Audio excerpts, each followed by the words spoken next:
Welcome back to BBN Tonight. Kentucky football had last week off following Georgia. Eli Gehn takes a look at what we might be able to expect from a team this week based on historical performances. Anytime you play 6 straight conference games, certainly takes its toll mentally and physically. So the bye comes at a good time. They needed some rest. So let's dissect how the Cats have performed coming off of a bye week in the Mark Stoops era, which started back in 2013.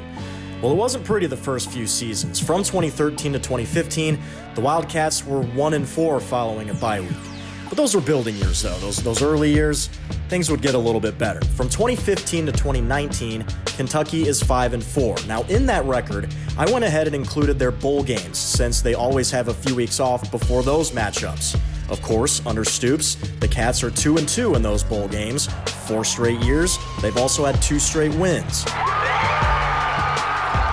So with all of that, Kentucky is 6-8 when coming off of an off week under Stoops.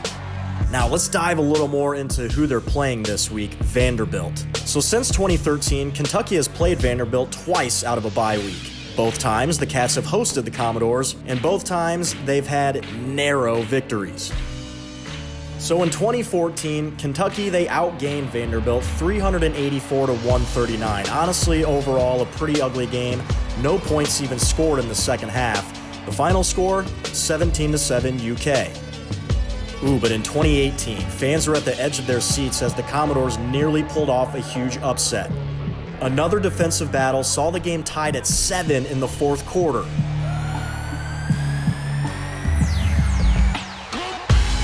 But behind Benny Snell's 169 rushing yards and this touchdown with 8 minutes to play, Kentucky gets the victory, winning 14-7 and keeping their magical season alive. Now this year, Kentucky is 17.5-point favorites, but for Stoops, of course, that does not even matter. Remember, they were favorites against Mizzou this year too. The last time we went into a game as a favorite, we got our butts kicked from the beginning of the game to the end, and everywhere in between. We got totally and utterly dominated. So we need to worry about ourselves and getting ourselves prepared to play the best we possibly can. Keep on playing. That's why you keep on playing every snap. As for Vanderbilt, well, what can they do to keep the Cats on their heels this week? You look at this past game with Vandy, they had 478 yards to 200 against a Mississippi State team that can play some darn good defense. And, at Mississippi State's not an easy place to go, and you can't bank on 5 turnovers. So they obviously played extremely well this past week, and we got to worry about ourselves and how we play. Eli Gehn joins us now. Eli, 17.5 points is a big spread for a Kentucky offense that hasn't been able to throw the ball. I know, and also, Mary Jo, coincidentally, the last time Kentucky was a double-digit favorite in the SEC was in that 2018 game against Vanderbilt, and they only squeezed off a 7-point victory. You look back at that night, the wind was insane. I remember the wind was gusting up to like 30, 35 miles an hour that night.